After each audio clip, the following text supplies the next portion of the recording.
It's time for Caribbean News, covering current events from around the world, regionally and locally, with Sean Garrity on this station. It's news the Caribbean can use. And now, the details. Chief medical officers from across the Caribbean to meet in Trinidad and Tobago. The Chief Executive Director of the Trinidad-based Caribbean Public Health Agency, or CARPA, Dr. Joy St. John, Wednesday praised the regional chief medical officers, the CMOs, for the role they played during the coronavirus pandemic that killed and infected thousands of people in the Caribbean. This is my first opportunity to tell you CMOs to your faces how proud I am of the world-class achievement in public health and that the Caribbean region has attained and demonstrated repeatedly in these 2 harrowing years, Dr. St. John said at the opening ceremony of the 2-day Chief Medical Officers COVID-19 meeting. CARPA said that the high-level meeting will seek to provide an update on the regional and national COVID-19 response.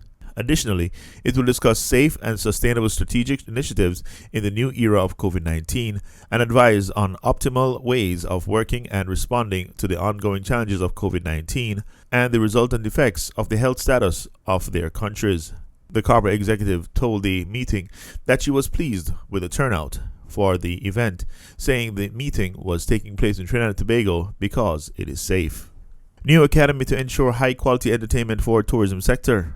Jamaica's tourism minister Edmund Bartlett has outlined details of the government's planned $50 million Jamaican tourism entertainment academy to be located in the second city of Montego Bay, St. James. Prime Minister Andrew Holness announced the development of the academy on Montego Bay Convention Center Islands and financed by the Tourism Enhancement Fund during its contribution to the 2022-2023 budget debate last month.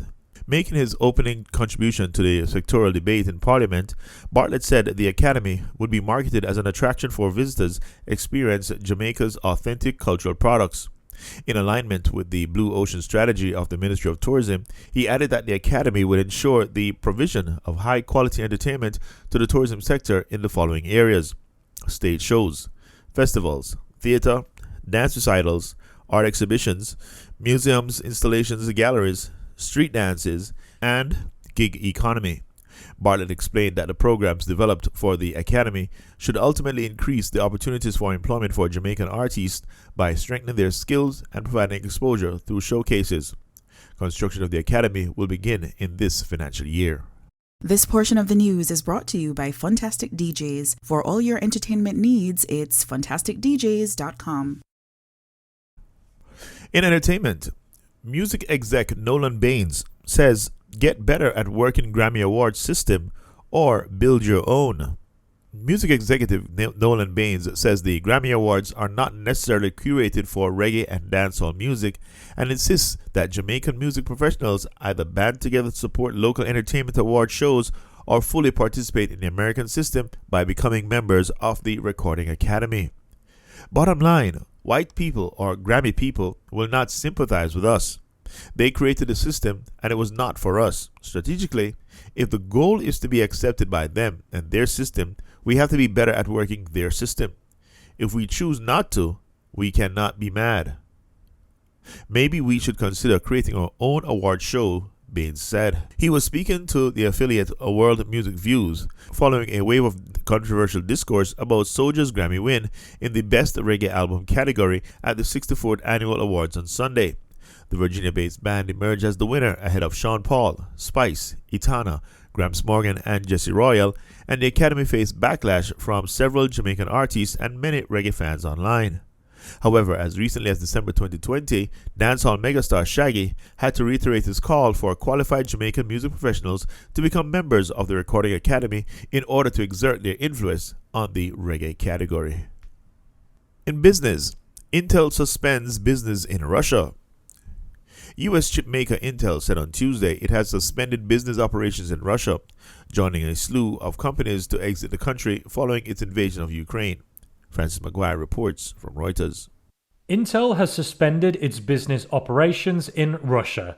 The US chipmaker made the announcement Tuesday.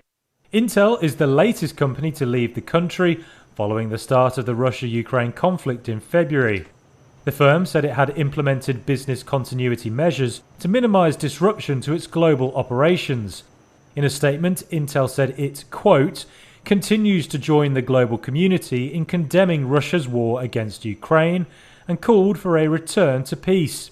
The US and its Western allies have sanctioned Moscow heavily since the fighting began in what the Kremlin calls a special military operation. Numerous global companies have pulled out of the country over the last month. Intel rival IBM had also stopped shipments, that as Ukraine urged US cloud computing and software firms to cut off business with Russia. Servers from IBM, Dell and Hewlett-Packard top the market in Russia. Companies and government agencies in the country have relied on technology developed by the West as the basis for their owned and operated IT systems. In sports, Clayton did level things, but Hill rose highest at Champs Day 2. Edwin Allen athletes Tina Clayton and Baynes Levell were crowned the Class 1 girls and boys winners on Wednesday, the second day at the Champs 2022. World Under 20 100-meter champion Tina Clayton, according to several experts, came into Champs 2022 as a second favorite to Heidel's Brianna Liston, who ran a stunning 11.14 seconds at the Central Champs. However, after 11.23 seconds, Clayton was the one celebrating with her twin sister and their mother. Liston, who led up to 80 meters, was caught on the line and had to settle for second in 11.26 seconds. The wind reading was a negative 2.8 meters per second squared. Tina Clayton was third, registering a time of 11.47. In the boys' event, Baynes Levell, who trailed for most of the race, nipped KC's Javon Newby on the line to win in 10.25 to 10.26. Herbert Morrison's DeAndre Daly took the bronze in 10.33. And your Palm Beach weather. A cloudy with occasional rain showers, high of 88 degrees with winds south-southwest at 15 to 25 miles per hour, with a chance of rain at 50%. Then at night, partly to mostly cloudy with scattered showers and thunderstorms developing overnight, a low of 67 degrees. Winds west-southwest at 10 to 20 miles per hour, with a chance of rain 40%. Then in Fort Lauderdale, cloudy with showers with a high of 87. Winds from the south at 15 to 25 miles per hour. A chance of rain 60%. Then at night, considerable cloudiness. A stray shower or thunderstorm is possible with a low near 70 degrees with winds west-southwest at 10 to 20 miles per hour.